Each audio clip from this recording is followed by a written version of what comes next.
that's Dr. Srinivasarao Repudi. He's an assistant professor at INSTEM Bengaluru. His research focuses on understanding the neurological and neurodevelopmental disorders using organoid models and patient-derived iPSCs and CRISPR-edited stem cells.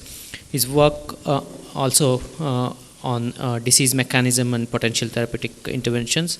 Today he's going to talk about AAV9-WWOX gene therapy, a promising therapy for children with WOREE syndrome. Thank you, Dr. Pradeepa, and I thank the CSR faculty and the head of the CSR, Professor Nihal Thomas, and my colleagues, senior colleagues, and Sujan and Saravanan and Mohan for inviting me for this talk. So I am from INSTEM. I am a faculty at INSTEM. My name is Srinivasarao Repudi. So I hope this is a last talk of the symposium, and there will be, I think, there will be so much of intron retention and splicing of tRNAs happening in my brain cells. I hope you also experience the same thing. So this talk is focusing on how we can use AAV-mediated WOX gene therapy for children with WOX mutant with WOREE syndrome.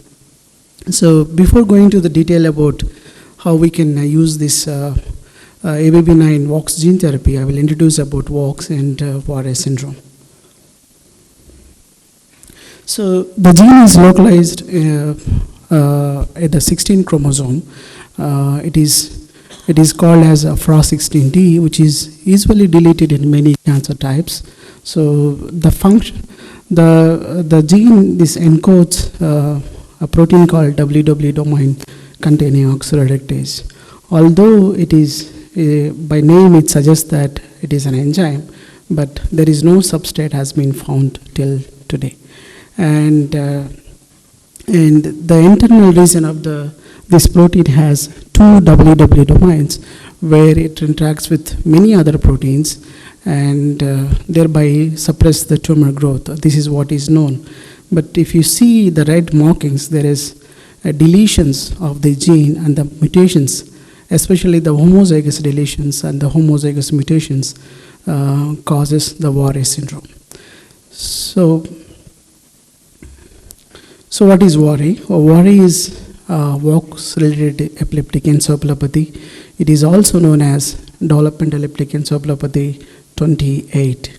So the children, the biallelic mutations of the children shows the phenotype of growth retardation, and they have epileptic seizures spontaneously, and these epileptic diseases are refractory to the current available epileptic drugs. So none of the children of these mutations survive for more than 5 years of age. You can understand the severity of this syndrome. And if you see the MRI images of these children, they have abnormality in the brain, and they have thin corpus callosum, cerebral atrophy, and malformations in the hippocampus. So the mouse with the knockout shown to have a same phenotype, like they also have a growth retardation, and they do have shown to have a spontaneous seizures, and there is 100% penetrance of this lethality in these knockout mice. None of the mice has survived for more than 4 weeks, and they do show ataxia. And in case of rats, which has a spontaneous mutation in the WOX gene, and these rats also, we also call as LDE, which is lethal dwarfism with epilepsy. So they also shown to have the same phenotype. So what I want to say is that the phenotype and the gene is conserved, the phenotype is also conserved across the species. But it's completely unknown, and how WOX is important for the brain developmental process, and how the mutations or the loss of WOX causing this WOREE syndrome. So to understand the role of WOX, what I first did it is like to conditionally delete walks in brain population using the Kree-log system, because this is ubiquitously expressed in all over the body, including in mouse as well as humans.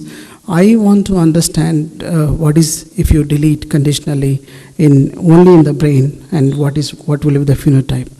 The strategy is here that the target gene is WOX, which is flanked by the LOXP sites, and then you breed these mouse with the nestin Cree. Nestin Cree is very specific for the neural stem cells and progenitor cells.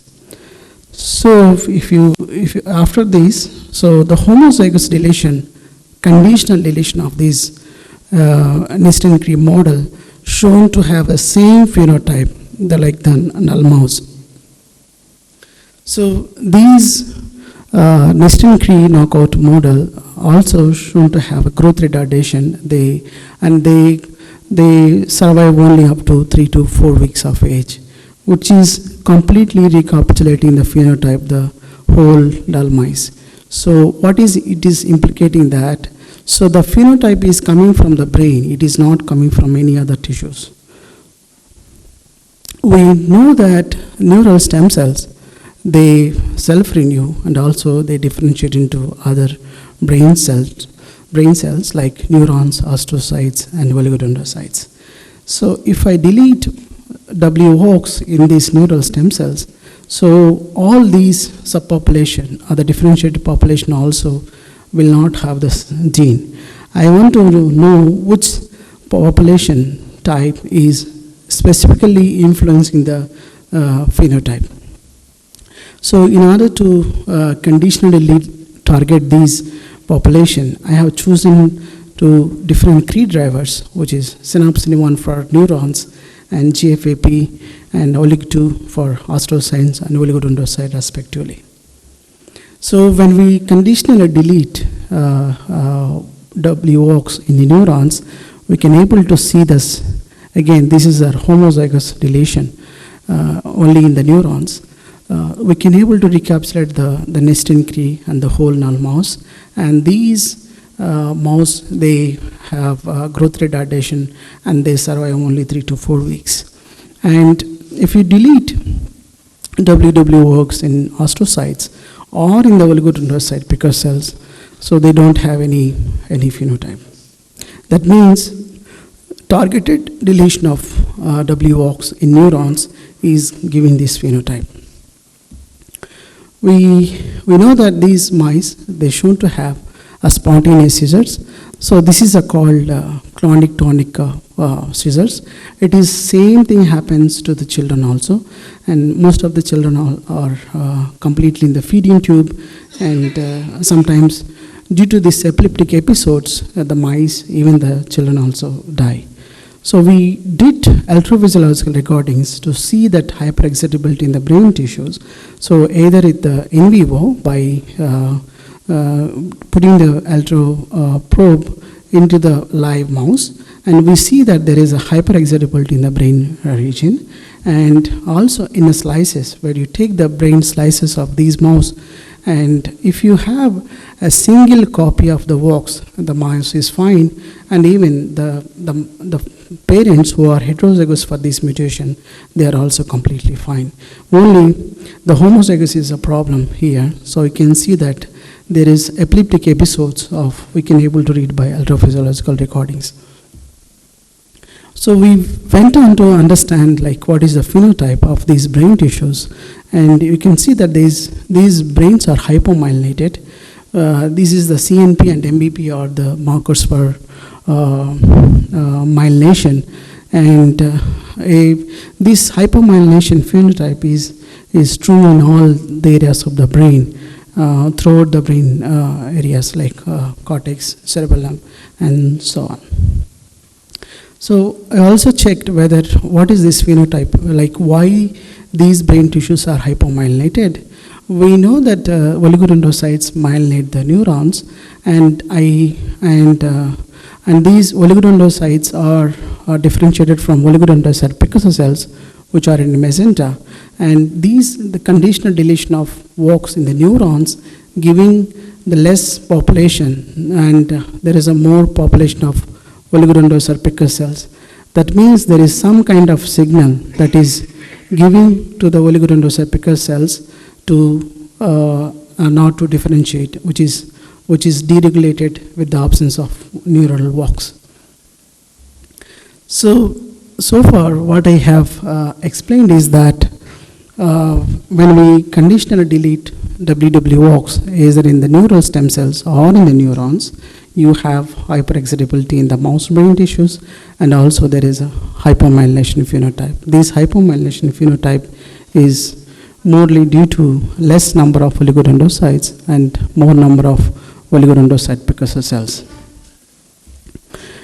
And based on these observations, what I found that, so walks is very important in the neurons, and if you reintroduce walks to the knockout mice, only to the neurons, whether you're able to recover or rescue the phenotype. So this is the idea.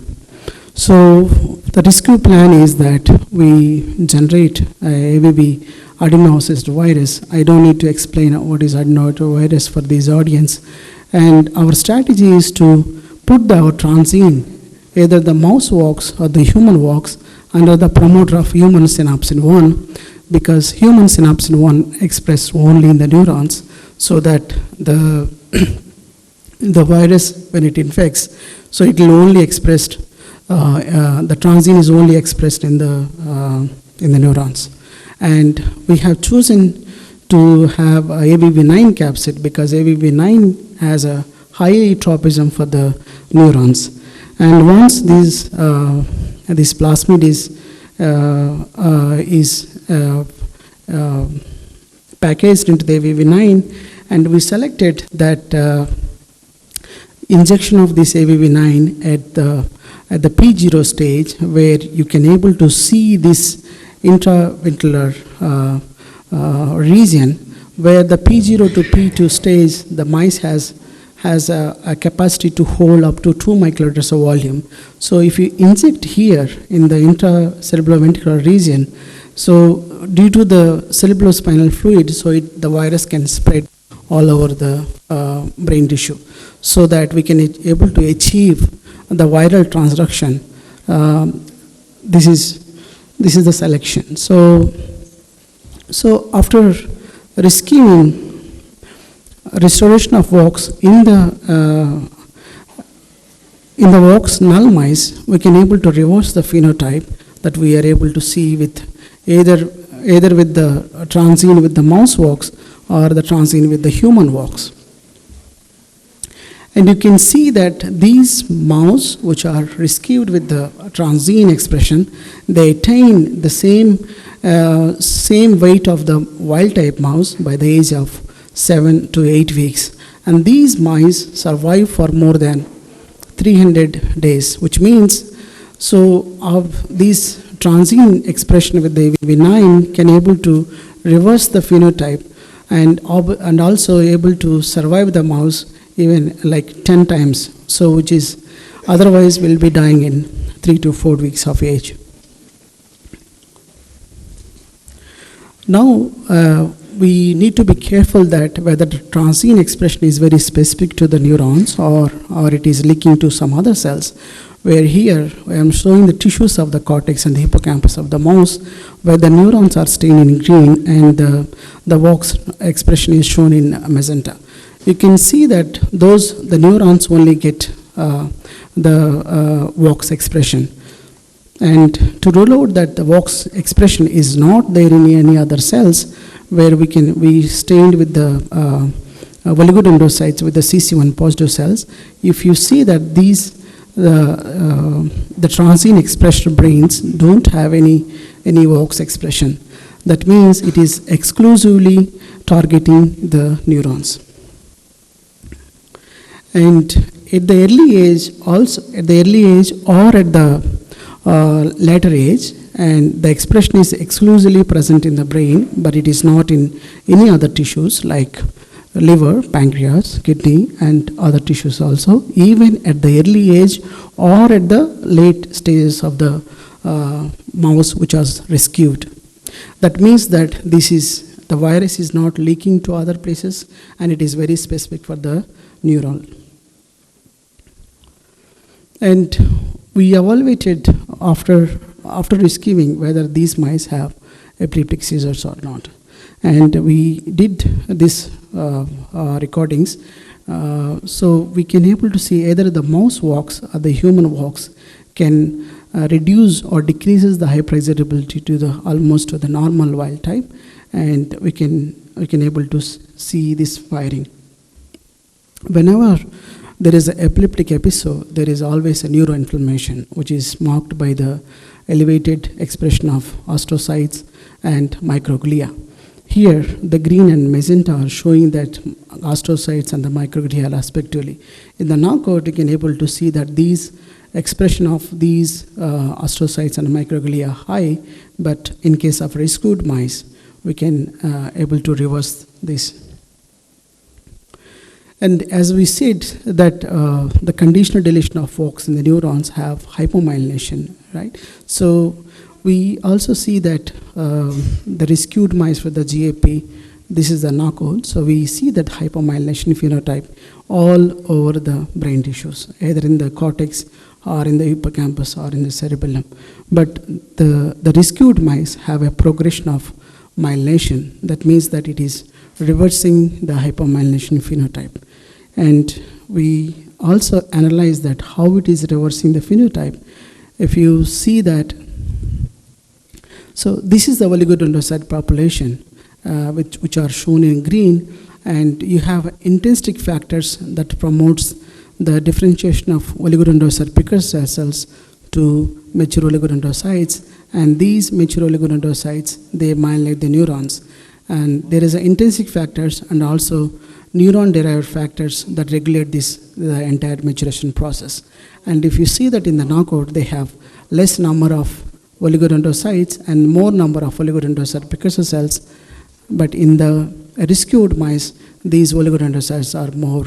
That's why you have a myelination, hypomyelination reverse.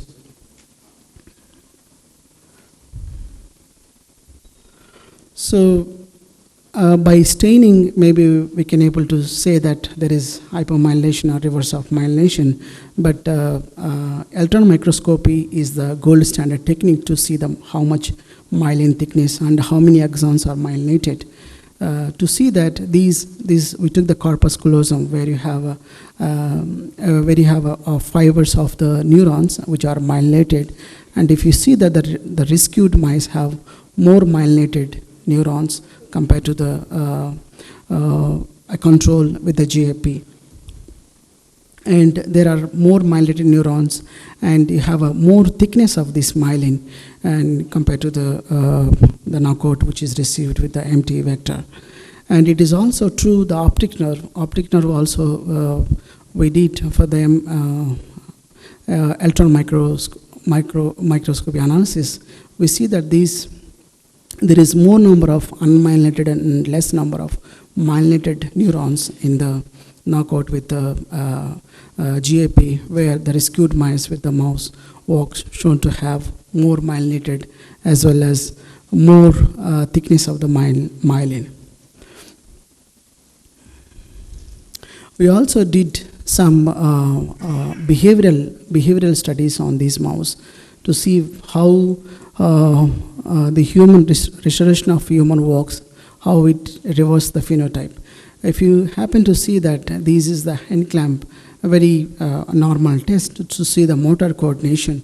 You see the hind limbs are very close. That means these mice are not able to, they fail in motor coordination. But if the rescued mice, they stretches the arms, stretches their hind limbs, so to have the more better motor coordination. And also these rescued mice also shown to have better behavior by doing open field and are also elevated plasmas to check the anxiety. here is the elevated plus maze. Here is, there will be this, there's the plus in one side, there will be closed area, the other side there will be open area. So if the mouse is more anxiety, so it will be staying more in the closed arm of the plus maze. So if they are not more anxiety, so it will explore, so thereby it can explore the open in the plus area in the open plus maze. So we can able to calculate how much time it has spent in the closed arm or in the open arm, so that we can able to analyze that these mice are anxietic. So the rescued mice, at least at the age of 4 to 6 months, they are not anxietic, and these even the males or the females, and the velocity of these mouse in these plus maze is almost the same, and the time spent in the open arm and the closed arm almost the same. So far what I have told you that, so we used an empty vector, which is under the promoter of human synapsin 1. So the knockout mice, they're shown to have hyperexcitability and reduced myelination, and they have seizures, and they die prematurely by the age of 3 to 4 weeks. So in case of, if I give walks, WW walks, whether it's the human or mouse, so by intracellular ventricular region, just only one time, and these mouse survive longer for up to more than 10 months, and they have normal excitability, and they have improved myelin thickness, and also because of the matured oligodendrocytes, and there is no seizure occurrence.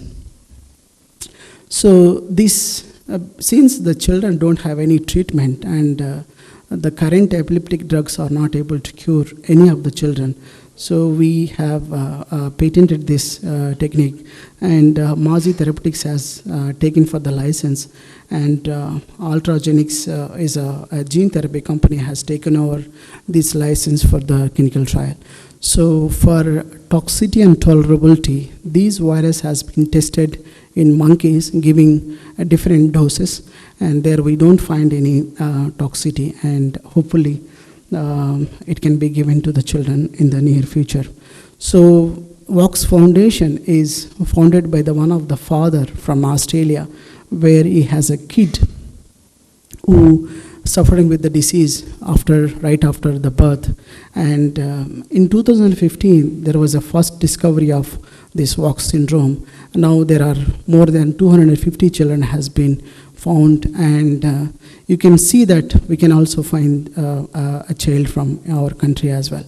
When we say that a rare genetic disease, we don't able to fully understand the genetic thing, and hopefully, so this Vox Foundation is making an awareness to include to sequence the Vox gene in the developmental epileptic encephalopathy panel, so that we can able to catch these kids, and if possible we can able to treat them with the Vox gene therapy. So my lab at INSTEM focuses on these neurodevelopmental disease using brain organoids. So where we can take these the kids' blood cells or the PBMCs or any fibroblast, we can reprogram them to iPSCs, and these iPSCs later we can able to do the CRISPR editing and make neural stem cells, and we can study the molecular mechanisms of the gene that is mutated in this neurodevelopmental disease. Not only that, we have a platform where you can able to make these brain organoids and study the cellular and cortical atrophy using these brain organoid models. And I take the chance to, if you are interested, please be contact, and we can explore more in this direction, so that we can able to find some alternative treatment strategies for the children with this syndrome. With this, I thank my collaborators and my research mentor and fellowship and the gene therapy partner, which is going to lead the clinical trials later. And with this, I thank all of you for your valuable time and staying until the last talk. And I'm very happy to be here because CMC makes impossible to possible, and I hope and I believe that you are all making this. You are a part of this making the change. So with this, I thank everybody, and if I have any questions, I am happy to take. Controlling all the neuronal developmental aspects like core regulatory factors like that? No, it is actually it is only affecting the neurons, not in early embryonic. So early embryonic it is fine, and neural stem cell proliferation also is fine. So it acts as a scaffold protein. The fundamental mechanism how it is doing it is we are not able to find it, but nobody else also not able to find it. So that fundamental cellular and molecular mechanism, we know about the cellular how it is working, but the molecular functions, it's not clearly understood how it is. No, your slide shows that all the progenitor cells and neuronal stem cells is affected during deletion of the neural stem cells are not affected. We deleted walks in the neural stem cells so that the lineage of those cells will not have. When we deleted in neurons only, we can able to reverse we can able to see the phenotype. That means it is important in the neurons.